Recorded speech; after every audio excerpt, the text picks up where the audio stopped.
Congratulations. Thank you very much. You've kicked Graham Norton to touch. You've kicked the Late Show to touch. Yeah. Boom. See ya. Boom. Here comes Series 3. We had an interview with Tuberty the other day, and he wasn't too happy about that. Not gonna lie, we kicked him off his slot, but yeah, he'll be all right. So this Friday night, RT1 9:35 is episode 1 of Series 3 of The Young Offenders. Can you believe what a journey you two have been on as individuals, but equally Conor and Jock, because it is about their journey. And where does it see them in Series 3? Jock. Well, Jock in Series 3, I mean, the obvious thing is himself and Siobhan have a baby now. So that's obviously a big change for them. But, the lads aren't really going to change their ways. So they're still getting up to all the same trouble and mischief. Just now, there's a baby stars with them. So it kind of adds to some mad moments. And in the first episode, you see they go on a heist, which is obviously Billy Murphy's idea, the great Shane Casey. And, Star has to come along because there's an issue with babysitting.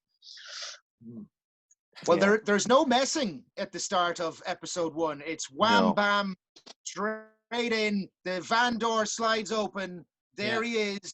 There you two are. There the baby is. And off you go. It's a rocking start. Conor, talk to me about being accosted on the street by Billy Casey with him pulling jumpers over your head. Billy Casey. Billy Casey, yeah. I've called him that before. Hybrid. Feels like it at this stage. Shane is just best crack to work with. That took some of those scenes where Shane is accosting us, as you say. They take a long time to film for whatever reason. I think Shane just goes up to the director and says, "Can I just do it for another 15 minutes?" Usually when you finish a full day of filming with Shane, you have a few bruises, but you got some good content, so it's okay. but it really is a high octane start to the whole series. Does it? Yeah, it's proper Ocean's 11. It's go from the beginning.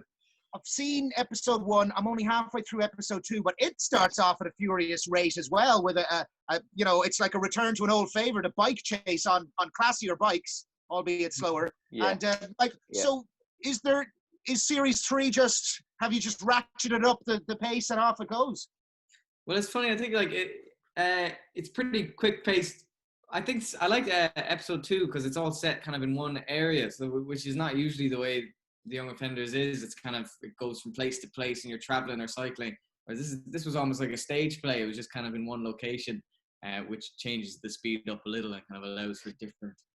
Yeah, I think that the pace kind of slows down in F3, but F3 then is actually one of my favorite ones as well. The pace slows down a bit, but I don't think it gets any kind of less. It kind of trundles along at a really good pace, but it's not like higher energy the whole time. But there's some good appearances from fellow Irish actors in that episode. Oh, interesting. Well, in the sense that I've seen episode 1, I'll focus more on that, and it is a rocking start, and there's lots of laughs, but it has that emotional heart to it right at the end of the episode as well. So it's almost like the perfect Young Offenders episode. I think that's pretty fair to say. Peter's very good at kind of just getting that good balance between kind of humor and just ridiculousness, and then bringing it all back down to earth and kind of going, this is reality again. What does she say at the end of it? She's like, everybody's a shit parent at some point. It's like, I mean, I'm not a parent, but I imagine I would be a shit parent if I was one tomorrow. You're going to get bleeped here now, Alex. You let you say that language, Alex. I'm sorry for saying that. Yes. Doesn't mean it's my character. Well, it's lucky you're on so late at night, or there'd be a lot of bleeping on the episode, that's for sure. Poor Mairead. What a potty mouth. I know. Hillary loved that montage of her on the phone. Yeah. She was even saying the other day, though, like, she had to do that so many times. It just really went for it. Like, her throat, her voice is still, she feels like it's not 100% there, and she feels like it's because of that scene. Oh, you shouldn't swear, kids. Yeah, kids. Wear masks, social distance. Yeah, and don't swear. No house parties. Leave it off for a little bit.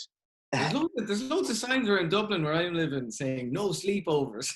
Really no sleepovers. Yeah. The random messages we never expected. 2020, what could possibly be coming next? But look, I'm delighted that Young Offender Series 3 is out. It's a great start to the show. It's on in place of the Late Late Show. It's on in place of Graham Norton on BBC, kicking off this Friday. And I think what's great about it is that the characters are so well established now that you can really kind of play with them. And that seems to be what's happening already in episode 1 and a bit of episode 2 that I've seen. Is it a 5-6 series before? 6 episodes, yeah. Last time. And I think because in the last season, the lads got kicked out of school, so there's a lot more room for other kind of activities outside of school. So, and I think people saw a clip floating around the other day that RT or BBC put up. It's a good Debs episode, so there's plenty of fun to be had at the Debs, as I'm sure we're all aware. Wait a minute, I was on set when you were filming part of that. Oh, you were? Yeah. Did we have to do all our interviews? They covered in fake tan with you. Yes. Yeah. There was a bathroom scene going on. I do know what was happening. You were coming through the window, Conor. Yeah. Was part of what was happening in that one. That was up in was it the Old Mallow Road or something? Was it? Yeah. Mm-hmm. It was, yeah. By the McDonald's there. It's a while ago, isn't it? There was a fire. It is, yeah. There was a fire that day. Okay. Did it make it into? Yeah. We won't talk about that fire. We can get somebody. There was no fire on set. There was definitely not a fire. Is there any talk of future series? I mean, look, that's not something. I don't know why did I even ask that? Because even if there was, you're not allowed to say it. Well, yeah, I think, but to be honest with you, to be honest completely with you, is that we just don't know, and I suppose we just see where everyone's at and where the series is at after it comes out and people respond to it. But yeah. Mm-hmm. And so far the reaction's been great. All the series have been popped up onto BBC 3, where there's been some impressive stats anyway. It was the top overall show on BBC 3 for 16 to 34-year-olds last year. The first 2 series plus last year's Christmas special, 25 million requests on the iPlayer. Last series averaged 377,000 on RTE, a 42% share amongst 15 to 34, 1.14 million streams on the player. And now all of this new series 3 up on BBC 3 has been getting some decent stats. Making me nervous. Stats. Yeah, I didn't even know those stats. Yeah. Well done. Thanks a million. Cheers. I thought it was just my mum and my granny were watching it. That's loads of you. In series episode 2, I've seen enough to know that you stop putting on some kind of, all right, mate, stop trying to follow us here. Yeah, that was an interesting day because as the characters, we're like, so to what extent can Conor and Jock do English accents? And we're like, they could make it go, but they couldn't do it right. So when Alex was doing it or when I was doing it, we're like, no, it has to be a bit worse than that. And like, maybe a little bit better at times. It was trying to find the balance of what the lads would be capable of. Because obviously myself and Alex could do flawless accents if we wanted. Oh, obviously. Thanks for having us, Mac. It's my absolute pleasure, gentlemen. Very clipped. Yeah, we could have spoken like that, couldn't we, darling? That would have been good. But no, it was more kind of like, stop following us, please. So what else can you tell us? Was the Commons in? That's where you were shooting today. I was trying to remember where it was. Yes, that's it, Jay, you're right. Yes. What else can we expect to come? So baby featured heavily in episode 1, and it added an extra element to the antics of Conor and Jock and Billy, obviously, as well. Because you guys were up to your old antics, but with the baby in the midst, as you said yourselves, and that did add a new dynamic that made all of the stuff fresher, if you know what I mean.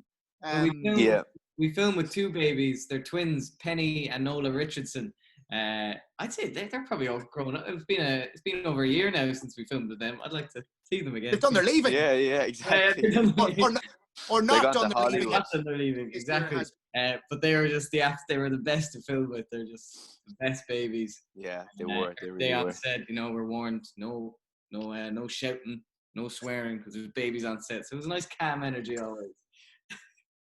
Well, it appears as if there's some cursing while the baby's there, unless that's No, we mouth it and then we add that in after whenever. Yeah. Is that true? No. That would be brilliant. That would be brilliant. That would be good. Yeah. The young offenders, they're so sensitive. Mm. So what's going on for you guys now at the moment? Like Chris, I know you were very much UK based. Are you, Conor? I was, but I'm going back to. I've been in Ireland since March, but I'm going back to London on Friday. Funnily enough, did something happen in March? I think there was a bit of an outbreak of something, but yeah, no. So I'll be going back on Friday. But I mean, if everything kicks off again, I might flee back to Ireland, quarantine for 2 weeks. Yes. And how's about yourself, Mr. Alex? Is work like well? So where you know? Because like obviously it was last year that you were shooting on this. Where I was going with it generally was. You know, it might be a rare opportunity ever in your future to get to work so much at home in the way that you have. So, you know. Oh, yeah, we've been doing, this season there's been a lot of publicity around it, which is great. We've been doing more interviews than ever, except they're just in our sitting rooms, in our jocks. It's great. It's quite nice. I don't have to go out and meet anyone, do interviews. I'm liking this. I got my coffee, go to the toilet. It's all good. Yeah, I presume itching to get back to work on some level or other, though. Oh yeah, of course. Yeah, definitely. Yeah. I think stuff is starting. The auditions are picking up again, you know, and I think productions are starting very soon over in the UK. I think they started shooting Home and Away and Neighbours over in Australia ages ago now. But the UK, I have a few friends that are on some jobs over there that are going to start in the next few weeks. So I think once they start, everything should kind of get going again. Yeah, because I'm mad to get back. This wasn't meant to be out until around October, I think, but TV's just running out of things to put on, so they pushed it forward, which is good. I presume you guys get plenty of recognition when in Cork, at least. How does it work when you're further afield, both in Ireland and across the water? Oh, the strangest one was just after we finished filming, me and Chris, we went on a holiday to New York. We'd never been, and it was very exciting, the two of us over, and we thought, like, I wonder, would we at all be recognised? And the first night we were there, we went into this bar, and sure enough, there was about a group of 10 screaming girls saying Conor and Jock, and we were like in the middle of Manhattan, and it was an AIB night out. Yeah, it was the one bar we went to. It was the AIB party for the year. What's the chance? What are the chances? Exactly. We hated it. Oh, the attention. It was terrible. Oh, darling. What gets said to you are there any, like, there's not really catchphrases through the show as such, but do people shout stuff at you or anything? Or you used to get, Alex used to get real weird, like, you know, there'd be some lines in the film, you'd understand, but he used to get lines. What was that one? In the film when Mairead makes me the chicken Kiev and I go, it's dry, like. The amount of people that come up to me and go, Conor, it's dry, like. I'm like, why do you love that line? That's such a strange line to love. What do they want you to do? Repeat it back to them? Yeah. That is probably it. Yeah. But you don't get like Lango across the street or anything. You get everything, all sorts. But it's all. I think it's all meant from, or at least I hope it is. I met someone who's really insulting me, and I'm like, thanks a million. Yeah. No, yeah, you do get stuff said to you, but it's all, people are very nice. Had you any fears about that? Or even that maybe people might not like the series or not like the way that you guys depict your characters? Or I think the writing is so good that there's no worry about that necessarily, about the depiction of the characters. And, you know, and while the lads get up to kind of like up to trouble and mischief, it's always from a kind place. Like, they're only ever doing these things to try and better like Mairead's life, or like do something for the girls or for the baby. So you see both sides of it, and they're actually really like good, nice guys. But I think there's always a fear, obviously, particularly when we went to do the series. I think that the film was so popular that it would live up to it. So just before it comes out, you're always like that. But it's come out in the UK now, and the response seems to be good. So I think we can relax a small bit now again. Mm-hmm. Maybe it's time for another film. Who knows? Who knows? We were saying that would be fun. That's something we'd love to do. Go on. And certainly. We were saying that if we did a film in 10, 20 years, like they do in Train Spotting, that would be fun to see where the lads are. I'd say the lads are in the same place, still living with their mum, but Yeah. Well, that's why I think there's so much potential for it, because it has been about the journey of Conor and Jock. So it would be interesting to check in with them at different periods of time and see what they've got up to. Listen, let's go back to Series 3. Episode 1 is this Friday night, replacing Late Late. It's on BBC, where Graham Norton was as well, which is massive exposure for the series as well. So it's brilliant. And again, well done and congrats. And we know that episode 1 involves a heist, and it's fun and it's high energy and high octane. We know that there's a brilliant bike chase as part of episode 2. I don't know what happens after that, but I'm guessing based on what you said that there's a point where you guys get sort of trapped, and presumably then it stays there for a bit. Yeah, we get trapped, as you said, and I think the lads have to face a bit of their fears and kind of realize, well, what have they been running from all these years? And there's a bit of an intervention just to kind of check in, which doesn't work out the way that is intended, as you can guess, but it's a bit of crack. And then episode 3, as we've heard, drops down a little in terms of mood or where it's going or whatever. So what do we have to look forward to going from there? I think we can say that's a road trip episode. The lads go on a trip with Mairead. So it kind of, I feel like it kind of the pace is a bit like the episode with the duck, you know, when they go off to get the fridge. That episode, it kind of trundles along like that, but it's actually one of my favorite episodes. Also, you get a episode 3 guest star, which is Martin Walley, Chris Walley's dad. Yes, my dad's in that episode. You'd see him filling up his car in a petrol station. So very exciting. The Irish Martin Diwali. Martin Diwali, exactly. On Shaw. Yeah. And the girls come back into it, and of course, yeah. Yeah, no, there's a few episodes where the whole Walshes and the McSweeneys get together again, which is great. Yeah. So PJ back as well, PJ and all of that stuff. So. And episode 6, does it finish with a mass rendition of "Where's Me Jumper"? Yeah. Big flash. Hit the nail on the head. Yeah. The rumor starts here. Yeah. Big music. Brill. Well, listen, lads, it's been a pleasure chatting to you as always. Much success, and I hope for all of us, let's hope that the year eases up and you guys get back out and working and shaving. Yeah. Yes. Yeah. Thanks a million, Dave. Always a pleasure. Nice one, Dave. Nice one. Pleasure, guys. Thanks for being on RedFM with us. Thanks for having us.